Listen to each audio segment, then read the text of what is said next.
17 का पहला नंबर प्रश्न है। एक घर पर सीढ़ी लगी हुई है और सीढ़ी के सिरे का उन्नयन कोण 30 डिग्री है। सीढ़ी पलट दी जाती है जिससे वह गली के दूसरे किनारे के एक घर से जा लगती है और इस दशा में सिरे का उन्नयन कोण 60 डिग्री है। यदि सीढ़ी 30 मीटर लंबी हो तो गली की चौड़ाई बताइए। जैसा कि चित्र में देख पा रहे हैं, यहाँ से एसी सीढ़ी लगा हुआ है, इसे पुनः उलट दिए हैं दूसरे दीवार पर, तो सी से लेकर ई तक वही सीढ़ी को उलट दिया गया, तो एक और दीवार से 30 डिग्री का कोण बना रहा है, दूसरी ओर 60 डिग्री का कोण बना रहा है। तो सीढ़ी की लंबाई सेम रहेगा, तो 30 मीटर दिया हुआ है तो यह 30 मीटर ही रहेगा। अब हमें निकालना है गली की चौड़ाई, यानी कि बी से लेकर डी तक की दूरी प्राप्त करनी है। तो बी से लेकर सी तक की दूरी को पहले हम x मान लेंगे और सी से लेकर डी तक की दूरी को y मान लेंगे। अगर वीडियो आपके लिए हेल्पफुल होगा तो चैनल को सब्सक्राइब नहीं किए हैं तो सब्सक्राइब कर लेंगे और अपने दोस्तों के पास शेयर करेंगे। तो सबसे पहले इसमें चलेंगे समकोण त्रिभुज ABC में। कोस थीटा बराबर होता है आधार बटा कर्ण। आधार है BC और कर्ण है AC जो सीढ़ी की लंबाई है। थीटा के स्थान पर 30 रखेंगे तो कोस 30 बराबर होगा BC बटा AC। अब वैल्यू को पुट करते हैं तो कोस 30 का मान होता है √3/2 बराबर में BC को x माने हैं तो x बटा में 30 लिखेंगे। अब क्रॉस मल्टीप्लिकेशन करते हैं तो 2 में x से गुना करेंगे तो 2x हो जाएगा बराबर में 30 गुना √3 होगा, तो गुना वाला आता है बराबर की तरफ भाग में, तो x बराबर लिख सकते हैं 30 गुना √3 बटा में 2 से काटेंगे 15 दूना 30। इस प्रकार से x का मान आ गया 15√3 मीटर। अब इसी प्रकार से दूसरे त्रिभुज में चलेंगे। समकोण त्रिभुज CDE में कोस थीटा बराबर होगा CD बटा CE। यहाँ पर थीटा वैल्यू 60 दिया हुआ है तो कोस 60 बराबर लिख सकते हैं y बटा 30। कोस 60 का मान यदि हम पुट करते हैं तो होता है 1/2 बराबर में y बटा 30, या लिख सकते हैं क्रॉस मल्टीप्लिकेशन करने पर 1 में 30 से गुना 30 आएगा बराबर में 2 में y से गुना 2y होगा।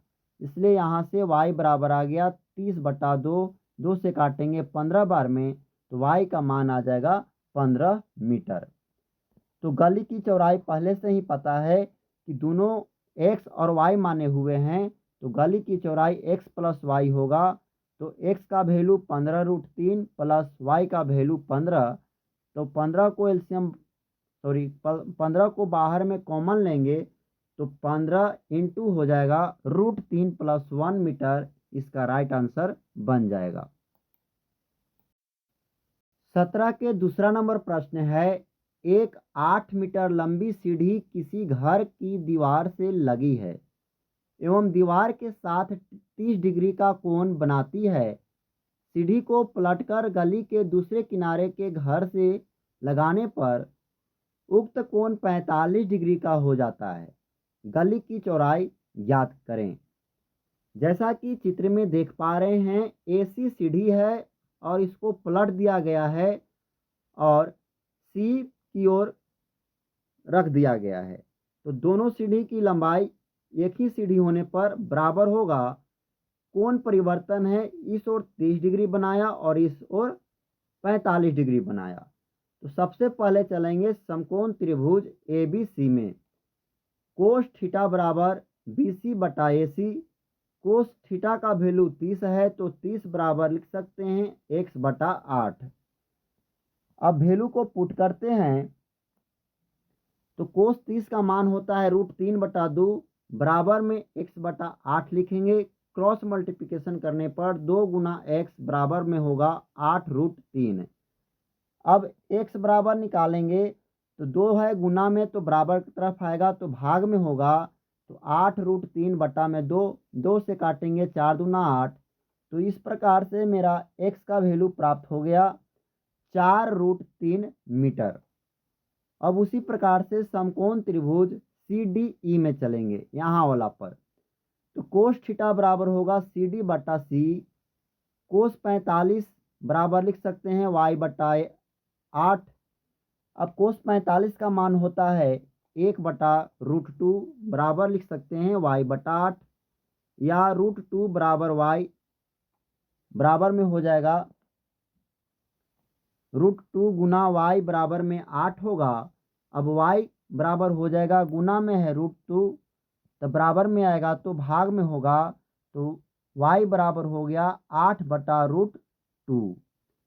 अब इसे हम प्रमेयकरण करेंगे, √2 से ऊपर भी और √2 से नीचे भी गुना करते हैं तो √2 मिलकर 2 बनेगा और रूट ऊपर में होगा 8√2।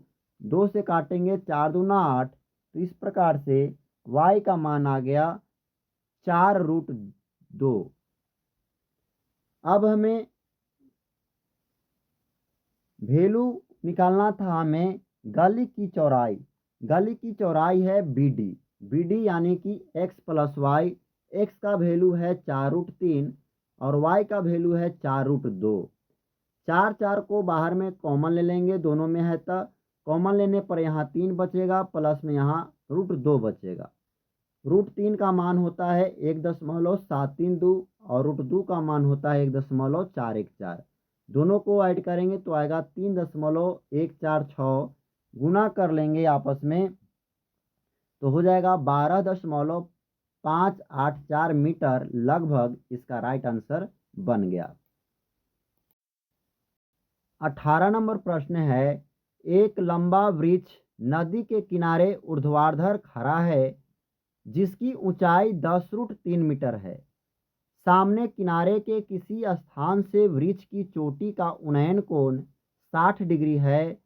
उसी सिद्ध में कितनी दूरी पीछे हटने पर वृक्ष की चोटी का उन्नयन कोण 30 डिग्री अर्थात आधा हो जाएगा। जैसा कि चित्र में देख पा रहे हैं कि ये भी एक वृक्ष है जिसकी ऊंचाई दे रखा है 10√3 मीटर। सी बिंदु से 60 डिग्री का कोण बनाएगा और डी बिंदु से 30 डिग्री का कोण बनाएगा। क्योंकि आधा हो जाता है तो हमें निकालना क्या है, सी से डी की दूरी निकालना है, यानी कि वाई वैल्यू हमें प्राप्त करना है। तो सबसे पहले चलेंगे, माना कि ए बी वृक्ष है, इसलिए त्रिभुज ABC में tan थीटा बराबर होगा AB बटा BC, या हम लिख सकते हैं tan का वैल्यू 60 डिग्री थीटा का मान। तो tan 60 बराबर AB वैल्यू है 10√3 और BC वैल्यू है x, तो x लिखेंगे बटा में tan 60 का मान होता है √3 बटा में 1 लिख सकते हैं बराबर में 10√3 बटा x। क्रॉस मल्टीप्लिकेशन करने पर √3 गुना x आएगा बराबर में होगा 10√3। अब x के साथ गुना में है तो बराबर में भाग में हो जाएगा, तो x बराबर हो गया 10√3 बटा में √3। √3 से √3 कैंसिल हो गया तो x बराबर आ गया 10 मीटर। अब हम पुनः समकोण त्रिभुज ABD में चलेंगे तो tan थीटा बराबर लिख सकते हैं AB बटा BD, या tan थीटा के स्थान पर 30 डिग्री है बराबर में AB का मान 10√3 बटा में BD का वैल्यू हो जाएगा x प्लस वाई, या tan 30 का मान लिख सकते हैं 1/√3 बराबर में 10√3 बटा में x प्लस वाई। अब हम इसे क्रॉस मल्टीप्लिकेशन करते हैं तो x से गुना होगा x प्लस वाई में, तो लिखेंगे x प्लस वाई बराबर में 10√3 गुना में √3। गुना कर लेंगे तो x प्लस वाई बराबर आ जाएगा 30। अब हम x का मान रखने पर एक्स का मान इसमें पुट करते हैं वैल्यू में, तो एक्स का मान आया 10, तो 10 प्लस वाई बराबर होगा 30, या वाई बराबर हो गया 30 माइनस 10, इसलिए वाई का मान आ गया 20 मीटर। इसका राइट आंसर बन गया।